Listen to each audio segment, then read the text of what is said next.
የቤተሰቦቻችሁን ቃል ትዕዛዝ ካልሰማችሁ የራሳችንን ህይወት ራሳችን እንመሰረታለን እንኳን ብትሉ የቤተሰባችሁ ምርቃት ከሌለው ህይወታችሁ እንደማይስተካከል ልነግራችሁ እወዳለሁ። እንደዛ ለፍታችሁ እንደዛ ያኑላ ውጣ ወረድ አይታችሁ የገነባችሁትን ፍቅር ምን ያህል ጊዜ እንደፈጀባችሁ አስቡት። አንድ ቀን ሁለት ቀን አይደለም። በመሃላችሁ ያለውን ግንኙነት ለመገንባት የወሰደባችሁ ጊዜ እንዲቀላል አይደለም። ያንን ለስንት ዘመን የገነባችሁትን ፍቅር ግን ለማፍረስ አንድ ሰከንድ በቂ ናት። ይህንን እንደዚህ የለፋችሁበትን ግንኙነት ለወደፊት ህይወታችሁ የገነባችሁትን ፍቅር እንዲህ በቀላሉ በአንድ ቀን ባታፈርሱት የተሻለ ይሆናል ብዬ አምናለሁ።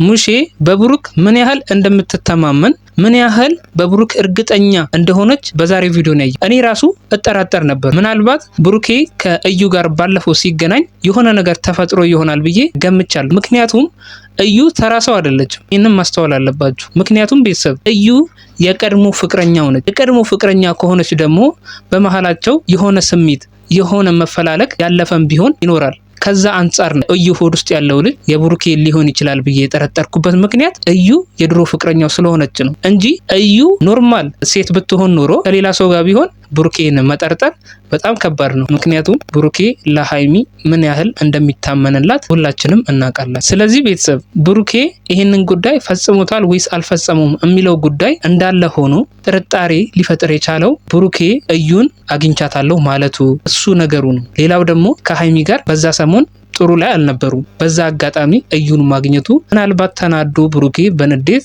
የማይሆን ነገር አድርጎ ሊሆን ይችላል የሚለው ነገር ነው የብዙዎቻችን አይምሮ ውስጥ ያለው። ብሩኬም በራሱ ተማምኖ እኔ ምንም ያደረኩት ነገር የለም ብሎ ለእናቱ ተናግሯል። ብሩኬ እናቱን ይዋሻል ብዬ አልጠብቅም። ምክንያቱም ሙሼን በጣም እንደሚወዳት ስለምናቅ ማለት ነው።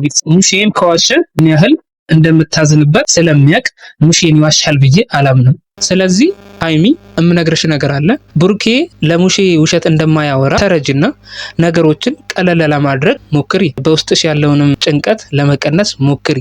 ከዛ አንፃር ነገሮችን ብታያቸው የተሻለ ይሆናል ብዬ አምናለሁ። ምክንያቱም ብሩኬ ወላጅ እናቱን ይክዳል ብዬ አላምንም። ቤተሰብ ከስድስት በፊት ተነበር አይደለ ስትለው አው ተገናኝተናል። አው ስለዚህ እኔ ደግሞ የተሰማኝ ነገር አለ። አንደኛ የመጀመሪያ ፍቅረኛው ናት ማለት መጀመሪያ ላይ ፍቅር ጀመረ ከሷ ጋር ጀመረው ግን ተለያይቶ ነበር። ከሃይሚ አንደበትም እንደሰማችሁት ልክ እኔ እንደነገርኳችሁ ነው። የመጀመሪያ ፍቅረኛው ስለሆነች ነው እንደዚህ አይነት ጥርጣሬ ሊያድርብኝ የቻለው እያለች ነው። ቤተሰብ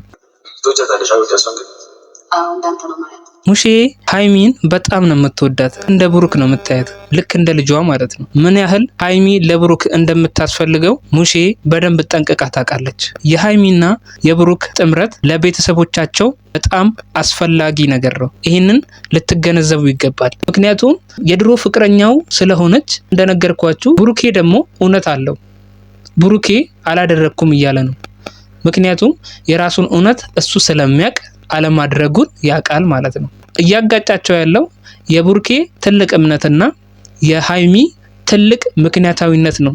ሁለቱን እያጋጫቸው ያለው ገባችሁ ቤተሰብ? ስለዚህ እነዚህን ነገሮች ለማስታረቅ ያው ጊዜ ብቻ ነው የሚያስፈልገው ብዬ አምናለሁ። እሱም እዩ ሆድ ውስጥ ያለው ልጅ ወደ ምድር እስኪመጣ ድረስ በትዕግስት መጠበቁ። አንቺ እሷን አምነሽ ብሩኬን መጣል የለብሽ። ሙሼ ልክ ነች። እዩን አምነሽ ለስንት ዘመን የገነባሽውን ፍቅር እንዲህ በቀላሉ በአንድ ቀን ለማፍረስ ባትሞክሪ ጥሩ ነው። እንዴት መሰለሽ? ውድና የተከበራችሁ የጨረቃ ፋሚሊ፣ የሰው ጭንቀት የሚያስጨንቃችሁ፣ የሰው ደስታ የሚያስደስታችሁ ውድ የሀገሬ ልጆች እንዴት ናችሁ? ሁሉ ሰላም? እኔ ጋር ሁሉ ሰላም። እንግዲህ ሃይሚም ብሩክም አምርረዋል። ወደማይሆን መንገድ እየሄዱ ነው ያሉት። ሙሼ ብቻ ነበር የቀረችው ስለነሱ ጉዳይ ያልሰማችሁ። ዛሬ ነግረዋታል። የሃይሚና የብሩክ ሁኔታ በጣም እያስፈራኝ ነው። ቤተሰብ ወደ ራሳችሁ መመለስ አለባችሁ። ቢያንስ የተመልካቾቻችሁን እንባ ፍሩ። የሰው እንባ ጥሩ አይደለም። ገባችሁ? ቢያንስ ለተመልካቾቻችሁ ስትሉ ታረቁ። በቃ ቢያንስ ለተመልካቾቻችሁ ስትሉ ታረቁ። ብዙዎች እያለቀሱባችሁ ነው ያሉት። የሰው እንባ ደግሞ ለእናንተም ጥሩ አይደለም። ጥሩ ገድ ስላልሆነ እንደምንም ብላችሁ ለመታረቅ ሞክሩ። ሁሉንም ነገር ጊዜ ስለሚፈታው ማለት ነው። ምንም የተቋጠረ ነገር የለም። ጊዜው እስከሚደርስ ድረስ በትዕግስት መጠበቁ የተሻለ ይሆናል። እንደዚህ አንዴ የሀይሚ ቤት አንዴ የብሩኬ ቤተሰብ ጋር አንዴ የሀይሚ ቤተሰብ ጋር እየሄዳችሁ ቤተሰቦቻችሁንም ተስፋ ባታስቆርጡ የተሻለ ነው። ገና ምኑም ላልታወቀ ነገር ቤተሰቦቻችሁን ተስፋ ባታስቆርጡ የተሻለ ይሆናል ብዬ አምናለሁ። ወደ ራሳችሁ ተመለሱ። እንደዚህ የገነባችሁትን ፍቅር በአንድ ቀን ባታፈርሱት እላችኋለሁ። ሀይሚም ብሩክም አምርረዋል። ወደማይሆን መንገድ እየሄዱ ነው ያሉት። ሙሼ ብቻ ነበር የቀረችው ስለነሱ ጉዳይ ያልሰማችው። ዛሬ ነግረዋታል።